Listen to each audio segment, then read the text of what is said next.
Assalamualaikum warahmatullahi wabarakatuh. Hai, perkenalkan nama saya Muhammad Faisal Akbar dari kelas 3E dengan NIM 66622200175. Di sini saya akan melakukan wawancara dengan tema tahapan hubungan romantis bersama Ibu Ros dan Bapak Hendy. Pada tahap pertemuan, apa yang pertama kali menarik perhatian pada pasangan ini? Lalu, apa yang membuatmu merasa bahwa hubungan ini bisa menjadi lebih dari sekedar teman? Pertama ketemu di kosan, dikenalin sama temen, terus pas kenapa mau pas deket ceritanya ya nyaman aja, mau beliin ini itu, datang aja ya, intinya mah semuanya juga waktu pacaran namanyain lah. Dia mau, awalnya mau ya baik, ganteng, putih, tinggi, makanya mau ngebeliin segala macem gitu. Terus tahap sampai mana lagi? Pas mau diajak nikah, pas pacaran.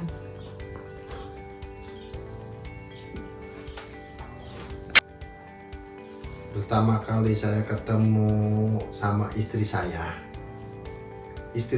itu orangnya periang, tidak mudah menyerah, dan suka ngambek.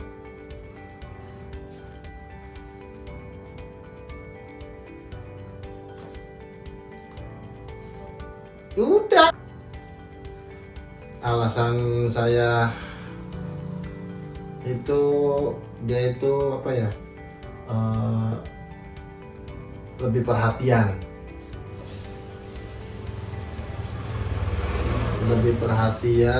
terus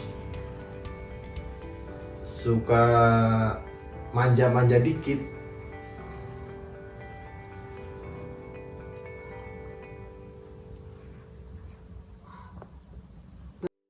Pada tahap eksplorasi, bagaimana Bapak atau Ibu dan pasanganmu menyeimbangkan kehidupan pribadi dan hubungan selama fase eksplorasi? Awal terus pacaran deh. Ya biasa pacaran kan, main kesana kemari, dikenalin ke orang tuanya, teman-temannya, yang main lah pokoknya. Baik aja. Terus selama ini kan kalau dia diem ya, kalau suami diem, kalau saya sih dulu pecicilan, bawel, galak, cerewet, ganjen. Tapi ya namanya juga cewek kan banyaknya gitu. Ngebedain hubungan asmara dengan kesibukan pribadi masing-masing ya kita jalanin aja. Misalnya kita kerja, waktunya kerja ya kita kerja, waktunya ketemu ya ketemu, harus profesional. Waktunya di kerjaan, waktunya ketemuan ya ketemuan. Cuma itu. Pada tahap intensifikasi, bagaimana cara Bapak atau Ibu membangun keterbukaan dan kepercayaan selama fase intensifikasi ini? Deket. Udah gitu, saya kan kerja ya, dia juga kerja, suami juga. Dia kan waktu itu belum nikah, jadi ya waktunya kerja, waktunya ketemu, waktunya sama teman-teman. Tapi kan teman dia sama teman saya kan sama juga, ada yang sama. Kadang kita bikin acara malam mingguan, kita karaokean atau bacakan atau kumpul di mana. Dulu kan zaman dulu kafe-kafe tuh belum banyak lah, udah gitu kita bukan kalangan yang menengah ke atas juga, jadi yang biasa aja, yang sederhana aja, yang penting happy, yang penting bisa bareng, bisa ketemu. Keluarga juga sesekali ketemu lah, cuman kan berapa kali aja. Akhirnya nggak ada dia nyatain, nggak ada pacar, nggak ada nyatain ayo kita jadian, cuman saking dekat ketemu udah jadian aja gitu aja. happy aja sih, tapi kan kadang ada keselnya juga. Kalau misalnya lagi bete dia ngajak jalan, atau ada temennya yang nggak, apa ya namanya, yang nggak saya suka. Cuman ya namanya juga manusia kan masing-masing wataknya, sifatnya. Ya ada yang saling ngalah aja, dia yang ngalah dengan kebawelan saya, kadang dia yang ngalah juga dengan ya sikap saya yang mut-mutan gitu. Ya gitu lah.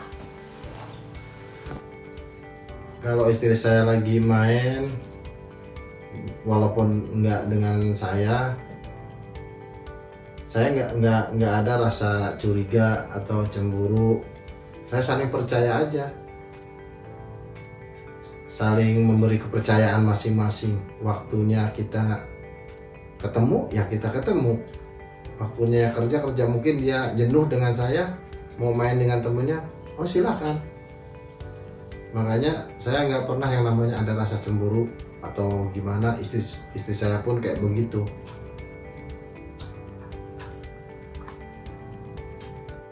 Pada tahap konsolidasi, apakah ada rencana atau tujuan bersama yang telah dibuat untuk masa depan selama tahap konsolidasi ini?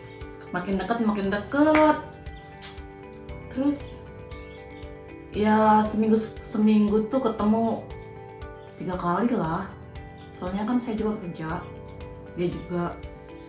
Tapi dari awal tuh saya selalu menekankan kalau watak saya begini tanpa ada yang ditutupi. Sampai hal sekecil apapun, sejelek apapun, ngomonglah. Intinya gini, kan ada yang suka, ada yang enggak sama hubungan kami. Jadi sebelum ada orang lain yang bilang bla bla bla bla bla tentang saya ya selalu ceritain dulu ke dia gimana saya sama teman-teman gimana semuanya dari A sampai Z intinya. Jadi kalau misalnya ada yang ngomong macem-macem tentang saya, jadi udah tahu duluan dari saya, nggak usah ada yang jelek-jelekin apa gimana, nggak ngeliat kayak gitu. Terus ya udah makin deket ya, mungkin saling tahu lah hobi apa, makan apa yang disukai, apa yang nggak disukai. Ya saling, intinya tujuannya kan bukan buat seneng-seneng doang, buat kedepannya gimana nih. Kalau misalnya ada kecocokan, ya siapa tahu bisa ke jenjang yang lebih lagi. Jadi walaupun sama-sama punya ego, seenggaknya ada waktunya mengalah, ada waktunya ngomong. Biar saling respect, saling cocok aja. Tujuan dari hubungan tersebut, saya pengen serius, pengen berumah tangga dengan baik, menjalin hubungan untuk keluarga, menginginkan keluarga sakinah mawaddah dan marohmah untuk masa depan. Pada tahap evaluasi, apakah ada perbedaan atau konflik yang muncul selama tahap evaluasi? Dan bagaimana Bapak atau Ibu dan pasangan menanggapi mereka? Ada nih satu kejadian, ceritanya dulu waktu masih pacaran. Ada mantan dia yang tiba-tiba datang, marah besar pokoknya ke saya. Oh, ngatain macem-macem, ini tuh. Gua belum putus sama dia, ya sebelum ini, belum itu. Saya kan speechless lah. Hah, maksudnya apa? Kenal saya sama si cewek tuh. Teman kerja di tempat saya. Nah, cuman saya kan senyum aja. Cuman enteng aja sih saya jawab. Kalau dia cinta ke lu, ngapain dia sama gua? Nggak jahat, bukan maksud saya jahat. Jadi saya nggak tahu benar ke si cewek itu. Sama sekali nggak tahu kalau dia sempet deket sama pacar saya. Pokoknya si cewek itu marahnya kayak gimana nggak saya ladenin. Udah gitu, udahlah, dengan makian-makian dia yang macem-macem cukup senyumin aja. Setelah itu ketemu sama pacar saya nanya ke dia, emang kenal sama si Anu? Kok dia ngakunya belum putus, katanya masih jalan, oh ngata-ngatain saya segala macem. Dia bilang udah putus udah lama, udah ada 2 bulan, tapi si ceweknya itu gak terima. Makanya dia, siapapun itu gitu, termasuk saya yang dekat sama pacar saya ini, dimaki-maki karena dia saking gak mau putus, semakin saking cintanya. Ada. Kalau perbedaan pendapat tuh sering ada, pasti ada lah. Kalau untuk mengatasi perbedaan pendapat tersebut dengan berbicara dari hati ke hati, mencari solusi dengan hati dan kepala yang dingin, gimana caranya untuk mendapatkan solusi yang lebih baik.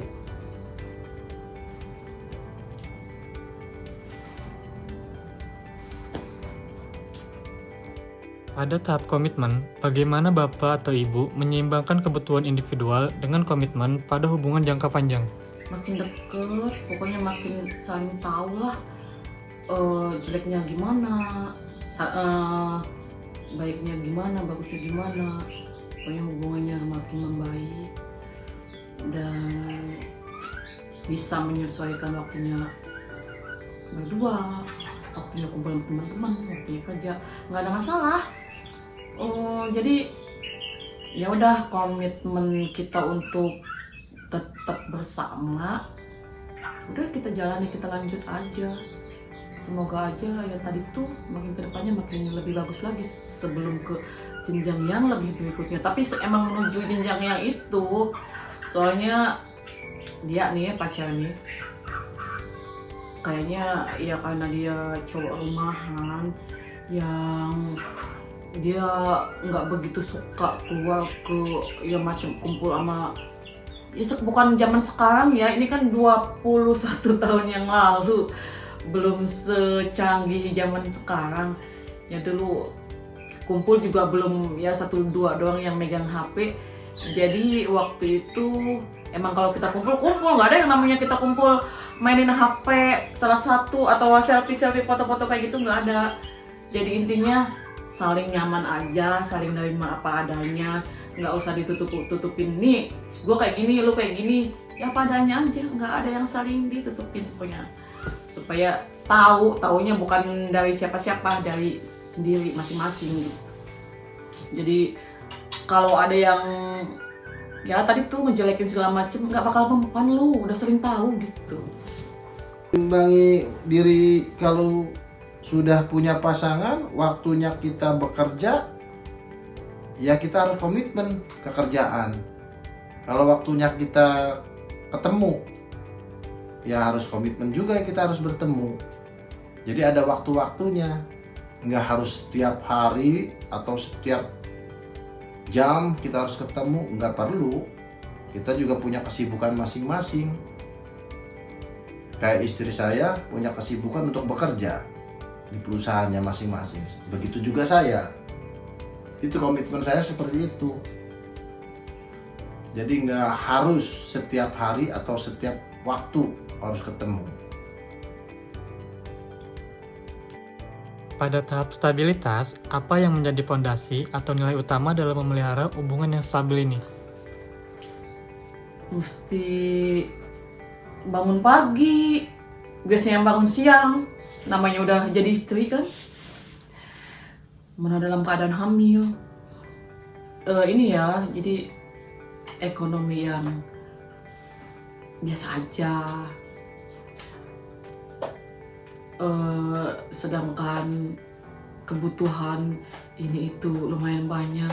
Sempet sih kepikiran gini, oh ternyata kayak begini nikah, nggak tinggal sama orang tua tuh gini, mesti menjalani ini itu, jadi ibu rumah tangga tuh begini. Karena apa ya, mungkin kalau ekonominya bagus mungkin nggak masalah ya. punya ART atau apa. Kalau saya sama suami kan emang beneran kita berdua menjalani apa-apa berdua. Saya sedang hamil tuh ya setelah 3 bulan pernikahan. Balik lagi tadi, untungnya suami selalu support, bantu. Kalau misalnya capek, ya kita nggak usah masak, beli masak yang ini tuh yang macam-macam. Yang penting adalah nasi buat makan. Itu yang penting ada, beli susu buat kehamilan saya gitu. Ya intinya hidup sederhana. Suami juga berusaha memberi yang saya butuhkan dan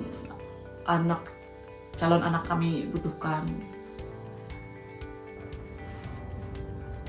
Fondasi untuk tetap stabil menjaga hubungan itu kita harus percaya kepada hubungan tersebut, dan kita juga harus meyakini diri sendiri bahwa hubungan kita itu tidak akan pernah lepas dari ikatan tersebut. Makanya saya itu percaya kepada hubungan tersebut.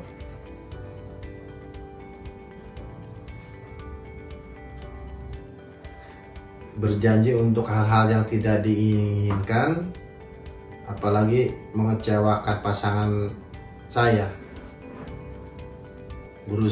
Berusaha merayakan dan saling memahami satu sama lain. Lalu pada nasihat, apa saja prasangka sebelum menikah yang terjadi tidak sesuai dengan kenyataan? Nggak ada tips sih sebenarnya untuk menjalin hubungan yang stabil tuh. Cuman intinya ya jadi apa jalani aja, apa adanya aja. Nggak buat fun juga. Pokoknya intinya kita menuju ke yang lebih baik. Pacaran tuh nggak boleh juga sih lama-lama. Soalnya kan ya namanya saling mencintai, kita saling suka, takutnya ada orang ketiga sih disebutnya. Pokoknya nggak baik lah pacaran lama-lama. Jadi ya sebisa mungkin kalau lagi berduaan tuh jangan di tempat sepi, supaya kita saling bisa menjaga. Jangan sering keluar juga, pokoknya di rumah. Udah gitu interaksi sama banyak orang, kok dihindari duaan banget lah.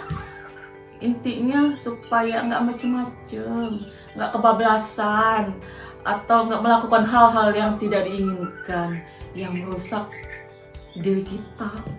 Intinya kalau jodoh alhamdulillah, kalau enggak cari yang lain. Mesti bangun pagi, biasanya bangun siang, namanya udah jadi istri kan, mana dalam keadaan hamil. Ini ya, jadi ekonomi yang biasa aja. Sedangkan kebutuhan ini itu lumayan banyak. Sempet sih kepikiran gini, oh ternyata kayak begini nikah, nggak tinggal sama orang tua tuh gini, mesti menjalani ini itu, jadi ibu rumah tangga tuh begini. Karena apa ya, mungkin kalau ekonominya bagus mungkin nggak masalah ya punya ART atau apa. Kalau saya sama suami kan emang beneran kita berdua menjalani apa-apa berdua. Saya sedang hamil tuh ya setelah 3 bulan pernikahan. Balik lagi tadi, untungnya suami selalu support, bantu. Kalau misalnya capek, ya kita nggak usah masak, beli masak yang ini tuh yang macam-macam. Yang penting adalah nasi buat makan. Itu yang penting ada, beli susu buat kehamilan saya gitu. Ya intinya hidup sederhana. Suami juga berusaha memberi yang saya butuhkan dan calon anak kami butuhkan. Intinya pernikahan tuh akan baik-baik saja kalau kitanya bersyukur dan tidak mengeluh. Jadi bahagia enggaknya kita, hati kita, gimana perlakuan pasangan ke kita dan kita ke pasangan, saling menerima, saling melengkapi. Dengan ya sudah memutuskan menikah kan berarti udah memutuskan untuk gue bakal hidup sama dia nih, dia kan gini nih, udah tahu duluan gitu, udah tahu dari awal. Jadi siap enggaknya disiapin kalau emang kita tujuannya menikah sekali seumur hidup, insya Allah. Tidak sesuainya itu ternyata berumah tangga itu ada pahitnya. Kirain saya mau dulu itu seneng aja gitu tuh rumah tangga itu, ternyata ada nggak senengnya. Apalagi saya sekarang sebagai kepala rumah tangga, lebih berat bebannya dari yang dulu saya angan-angan. Ternyata manis rumah tangga, begitu ternyata tidak semua kayak seperti begitu. Ada pahitnya, ada manisnya, ada suka dan dukanya. Apalagi mendidik seorang anak itu lebih berat tanggung jawabnya. Makanya semakin lama dijalanin rumah tangga ini, kayaknya semakin saya berpikir lebih dewasa daripada sebelumnya. Saya Muhammad Faisal Akbar dari kelas 3E dengan NIM 66622200175. Sekian video wawancara yang dapat saya tampilkan. Terima kasih. Kurang lebihnya mohon maaf. Wassalamualaikum warahmatullahi wabarakatuh.